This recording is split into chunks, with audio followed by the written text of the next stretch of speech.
여러분 안녕하십니까? 호우특보가 내려졌던 대전과 세종, 충남 곳곳에서 비 피해가 잇따랐습니다. 대전 유성구 금고동에서는 나무가 쓰러져 나뭇가지들이 전깃줄에 걸렸다는 신고가 들어왔고, 서구 가수원동에서는 맨홀 뚜껑이 열려 물이 역류한다는 신고가 접수돼 소방당국이 안전조치에 나섰습니다. 세종 북악면 북악리에선 쓰러진 나무가 도로를 가로막고 있고, 공주 정안면에선 건물 배수관이 막혀 빗물이 들어온다는 신고가 접수되는 등 오늘 대전, 세종, 충남에서 40여 건의 피해 신고가 접수됐습니다. 월요일인 내일도 충남권엔 30에서 80mm, 서해안은 100mm 이상 돌풍과 천둥, 번개를 동반한 강하고 많은 비가 예보된 만큼 시설물 관리에 각별한 주의가 필요합니다. 22대 국회가 원구성을 마치고 정상화되자 지역 최대 현안인 국회 세종 완전 이전에 대한 논의도 본격화되고 있습니다. 상임위를 통해 관련 기관에 속도를 낼 것을 주문하는가 하면 아예 대법원 등 사법기관까지 이전하는 행정수도 특별법 발의도 검토 중에 있습니다. 김세범 기자의 보도입니다. 국회 운영위원회 박수현 의원이 대통령실을 상대로 포문을 엽니다. 국회 세종 완전 이전은 여당이 총선 과정에서 당론으로 채택해 추진만 하면 될 사안이라며 핵심 측근인 정진석 비서실장이 의원 시절과 달리 노력을 하지 않는 것 아니냐고 따져 묻습니다. 비서실장께서는 후보로서 그 당시에 법안 3종 세트를 특별법을 발의하셨죠. 저도 잘하셨다고 그렇게 얘기를 했습니다. 정진석 실장은 세종 대통령 직무실 신축은 차질 없이 추진해 나가겠다고 답변했지만 국회 이전에 대해서는 입법부 소관이라며 거리를 두었습니다. 국회의 세종시 이전 문제는 국회 사무처의 큰 사업입니다.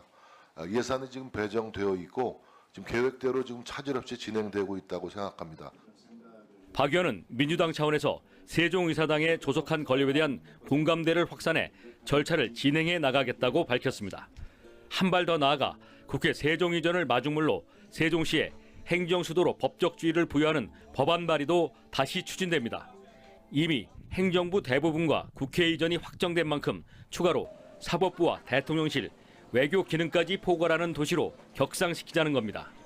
입법사법 행정기관들이 다 세종시에 위치함으로 해서 대한민국의 3권의 의사결정이나 업무 협력이 보다 더 원활해질 수 있도록 하자. 김종민 의원은 빠르면 9월 안에 관련 법안을 발의해 국회와 국민을 상대로 홍보에 나선 뒤 정기국회가 열리면 본회의까지 통과시키겠다는 계획입니다. 22대 국회가 개원하면서 국회 세종 전체 이전을 위한 시계도 매우 빠르게 돌아가고 있습니다. TJB 김세범입니다. 대전시의 2분기 민간 대형 건축공사장 지역업체 하도급 수주 금액과 참여율이 소폭 오른 것으로 확인됐습니다. 3,000제곱미터 이상 민간 대형 건축공사 지역업체의 하도급 총 수주액은 약 2조 8,900억 원으로 2분기에만 3,385억 원을 수주했으며 지역업체 참여율은 66.5%로 전분기 대비 1.5%포인트 올랐습니다. 1분기 대비 신규 물량과 준공에 따른 공사 현장은 줄었지만 신규 대형 공동주택 공사와 둔곡 신동지구 등 산업단지 공장 신축 공사가 시작되면서 지역업체가 꾸준한 수주를 이어가고 있다는 분석입니다. 세종시는 전국에서 유일하게 운전면허 시험장이 없어 시민들이 다른 도시로 원정시험을 보러 가야 했는데요. 다행히 세종시가 최근 금남면에 저렴한 부지를 마련해 면허시험장을 조성하기로 했는데 새로운 부지 인근 주민들이 통화권 저해와 소음 피해 등을 우려하며 반대하고 나섰습니다. 김철진 기자가 취재했습니다. 세종시 출범 당시부터 운전면허 시험장 부지로 지정됐던 소담동 예정지. 세종시 신도심 땅값 상승으로 토지 매입비가 수백억 원으로 치솟으면서 빈 부지만 12년째 덩그러니 방치되고 있습니다. 하지만 세종시가 새로운 부지를 선정하면서 운전면허 시험장 건립이 급물살을 타고 있습니다. 최근 도로교통공단이 세종시가 제시한 4개의 대안 후보 부지 중 금남면 감성리 4만 제곱미터가량을 대체 부지로 선정하고 조성에 나선 겁니다. 대전 유성구와 세종시 사이에 위치해 세종시민은 물론 대전의 운전면허 수요까지 더해줄 수 있다는 판단입니다. 세종 운전면허 시험장의 새로운 부지입니다. 토지 매입비 130억 원, 타 후보지 대비 약 3분의 1 수준에 불과하다는 점이 강점으로 꼽혔습니다. 하지만 새 부지 인근 주민들의 반발이 새로운 변수로 떠올랐습니다. 주민들은 해당 부지가 지난 2012년 세종시가 백로 서식지 문화재로 지정한 곳인데다 주변에 초등학교도 있어 통학권 저해와 소음, 분진 피해가 우려된다는 입장입니다. 면지역 아이들이 절반 이상이 그쪽으로 오고 있습니다. 근데 그쪽을 지금 큰 도로로 이렇게 확장해 버리고 또 오는 도로를 막아 버린다면 이 아이들의 통학이 지금 막히는 상황이. 시험장 바로 옆 주민들을 포함해 대부분이 사업 추진 상황을 알지 못했을 만큼 일방적인 추진 방식도 문제라고 지적합니다. 주민들한테 이제 어떤 설명이나 그 사전 설명회나 공청회 같은 그 절차가 필요할 것 같은데 주민들한테는 얘기가 없고 이제 옆으로 이제 소문만 들려오니까. 인근 주민 100여 명이 반대 서명서를 작성해 세종시에 제출한 상황. 세종시는 아직 사업 초기라 공청회 등을 열 단계가 아니었다며 조만간 주민들에게 사업 추진 경과를 설명하겠다고 밝혔습니다. TJB 김철진입니다. 충남경찰이 지난 2달간 도내 음주운전과 이륜차 교통법규 위반 등을 집중 단속해 모두 6,200여 건을 적발했습니다. 이는 지난해 같은 기간 2,600여 건 대비 2배 넘게 늘어난 수치로 이륜차 교통법규 위반이 4,800여 건으로 가장 많았고 음주운전이 1,100여 건으로 뒤를 이었습니다. 경찰은 대대적인 단속에도 여전히 위반 사례가 많다며 앞으로도 단속 강화에 나설 예정이라고 덧붙였습니다. 빈센트 반 고흐와 구스타프 클림트 등 세계적인 미술 거장들을 비롯한 국내외 작가들의 작품 1,500여 점을 한자리에서 감상할 수 있는 아산 모나벨리 국제아트페어에 4일 동안 12,000여 명이 다녀갔습니다.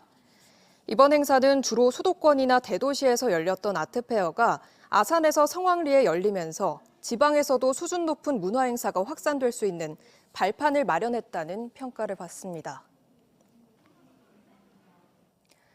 최근 무더운 날씨 속에 영유아를 중심으로 수족구병 환자가 크게 늘고 있습니다. 예방 백신도 없고 특별한 치료법도 없어 개인 위생을 철저히 하는 등 예방 노력이 무엇보다 중요한데요. 수족구병의 특징과 예방법을 이경은 객원의학 전문 기자가 자세히 알려드립니다. 손과 발, 입에 수포가 생겨 이름 붙여진 수족구병. 최근 수족구병을 앓는 환자가 급격히 늘고 있습니다. 지난달 셋째 주 기준 외래 환자 1000명당 수족구병 의심 환자는 34.1명, 4주 전과 비교해 2.3배 늘었습니다. 수족구병이 크게 유행했던 2019년 같은 기간보다 높습니다. 특히 전체 감염 환자 가운데 0에서 6세 영유아 환자 비율이 90.2%에 이릅니다. 침이나 콧물 등 분비물이나 수족구 환자가 만진 물건을 통해 전염되는 경우가 많아 어린이집이나 유치원 등 집단 생활을 하는 영유아들의 경우 빠르게 전염이 확산될 수 있습니다. 재채기, 기침 또는 흘리는 침 이런 것들이 직접적으로 전파가 되거나 장난감 같은 데에 이제 묻어가지고 전파가 되는 경우가 쉽게 발생합니다. 수족구병은 콕사키 바이러스나 엔테로바이러스에 감염돼 걸립니다. 병에 걸리면 입이나 손, 발에 발진과 물집이 생기고 몸에 열이 나거나 식욕 감소, 설사와 구토를 동반합니다. 심할 경우 뇌막염과 마비성 질환으로 이어질 수 있습니다. 수족구병은 백신도 없고 특별한 치료법도 없습니다. 때문에 평소 철저한 개인위생 관리로 감염되지 않도록 주의해야 합니다.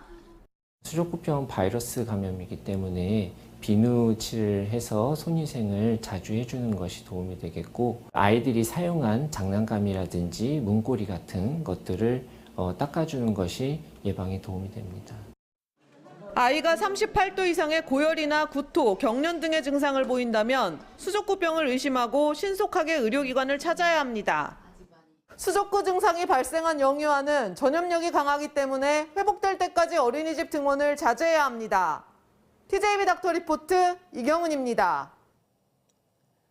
천안 독립기념관은 여름방학을 맞아 한국을 방문하는 재외동포가 한민족 정체성을 확립할 수 있도록 독립운동사를 주제로 7월 한 달간 교육 프로그램을 운영합니다. 최근 미국과 프랑스, 이탈리아, 터키, 중국 등 5개국에서 방문한 재외동포 가족 59명을 대상으로 전시공간 탐방 프로그램이 진행됐고 오는 11일에는 카자흐스탄과 미국에서 방문한 100여 명을 대상으로 카자흐스탄과 미국에서 활동한 독립운동가를 교육하는 등 국가별 맞춤 프로그램이 운영됩니다. 국내 연구진이 자기장으로 뇌 회로를 조절해 행동과 감정의 비밀을 밝혀내는 데 성공했습니다. IBS 나노의학 연구단 천진우 단장과 광민석, 이재현 연구위원 연구팀은 자기장을 통해 특정 뇌신경 회로를 무선 원격으로 정밀 제어하는 나노마인드 기술을 세계 최초로 개발했습니다. 이 기술을 동물 실험에 적용한 결과 모성애를 조절하는 뇌회로가 활성화된 쥐는 어미쥐가 아님에도 어린 쥐를 자신의 둥지로 데려오는 등 돌봄 행동이 촉진됐고, 동기부여 회로의 억제성 뉴런을 활성화한 쥐는 식욕과 섭식 행동이 100% 증가했습니다. 이번 연구는 국제학술지 네이처 나노테크놀로지에 게재됐습니다.